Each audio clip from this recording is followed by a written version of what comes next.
जय हिंद दोस्तों, कैसे हो आप सभी? मैं आशा करता हूँ आप सभी बहुत ही अच्छे होंगे, आपकी तैयारी भी बहुत अच्छी चल रही होगी।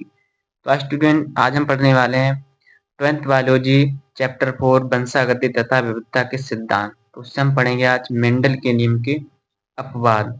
तो स्टूडेंट, देखते हैं मेंडल के नियम के अपवाद। मेंडल के नियम के अपवाद।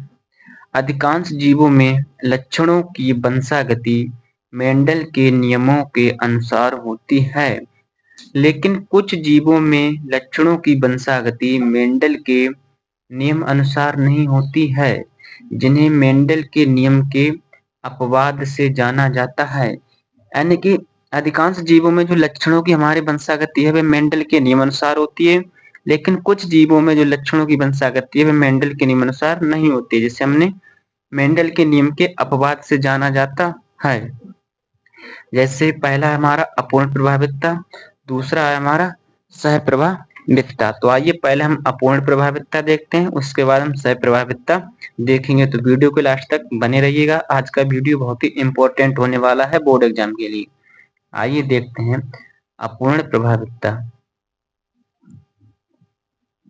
अपूर्ण प्रभावितता मेंडल के अनुसार जब दो विपरीत लक्षणों वाले पौधों में संकरण कराया जाता है तो उनमें से एक लक्षण दूसरे पर प्रभावी होता है, लेकिन कुछ पौधों में यह देखा गया कि F1 पीढ़ी में दोनों लक्षणों के विपरीत एक तीसरा लक्षण उत्पन्न होता है, जिसे अपूर्ण प्रभावितता नाम दिया गया। ऐसे यहाँ पर एक बार देखते हैं आगे। जैसे जब गुलावास यानी मिराबिलिस जलापा, यानी गुलावास के लिए साइंटिफिक जो नेम है वह मिराबिलिस जलापा है।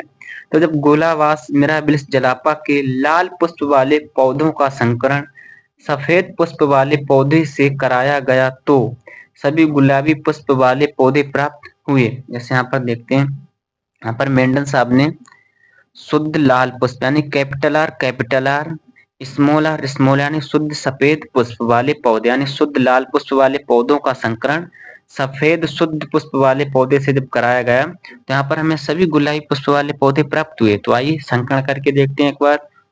कैपिटल आर लिख लेंगे इन्हें अलग अलग करके, स्मॉल आर इन्हें लिख लेंगे। तो जब बीच में हमारा क्रॉस का निशान लगाने संकरण, तो यानी इसका मतलब होता है हम इसकी गुणा कराएंगे। तो जब हम कैपिटल आर की गुणा स्मॉल आर से कराएंगे तो यहाँ पर हमें क्या प्राप्त होगा? कैपिटल आर और स्मॉल आर, यानी कि यहाँ पर हमें गुलाबी पुष्प वाला पौधा प्राप्त होगा। लेकिन जब हम फिर से एक बार संकरण कराएंगे, शुद्ध लाल पुष्प वाले पौधे का संकरण सफेद पुष्प वाले से फिर से कराएंगे, यानी कैपिटल आर का जब हम क्रॉस गुणा स्मॉल आर से कराएंगे तो यहाँ पर हमें कैपिटल आर स्मॉल आर प्राप्त होगी। यानी कि यहाँ पर सभी गुलाबी पुष्प वाले ही पौधे प्राप्त होते हैं। आगे देखते हैं। तथा द्वितीय पीढ़ी में लाल पुष्प गुलाबी पुष्प सफेद पुष्प वाले पौधे प्राप्त होते हैं, लेकिन द्वितीय पीढ़ी में जो हमारे लाल पुष्प वाले गुलाबी पुष्प वाले और सफेद पुष्प वाले पौधे प्राप्त होते हैं, यानी कि तीन प्रकार के पौधे प्राप्त होते हैं। तो आइए देखते हैं।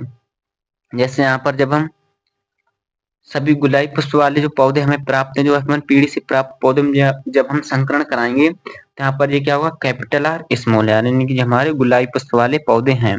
तो जब हम इनका संकरण कराएंगे तो देखिए, अब हम इसकी गुणा कराते हैं क्रॉस, यानी कि जब हम कैपिटल आर की गुणा इस कैपिटल आर से कराएंगे तो यहाँ पर हमें कैपिटल आर प्राप्त होगा, यानी हमें लाल पुष्प वाले पौधे प्राप्त होंगे।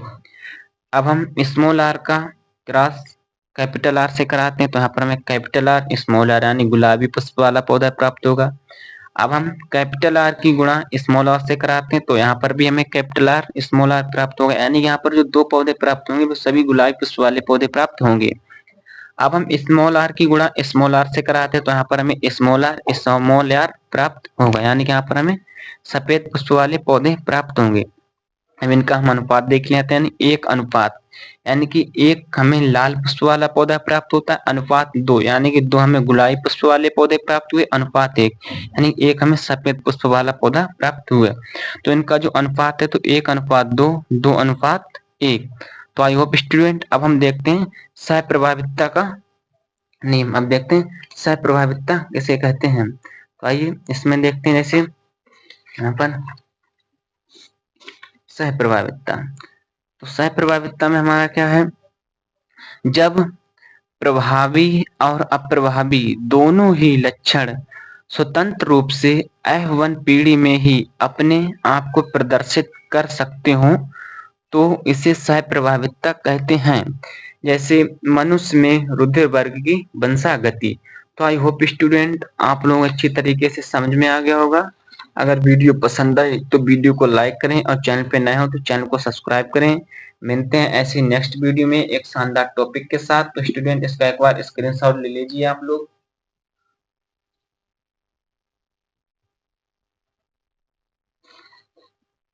इसका भी ले लीजिए।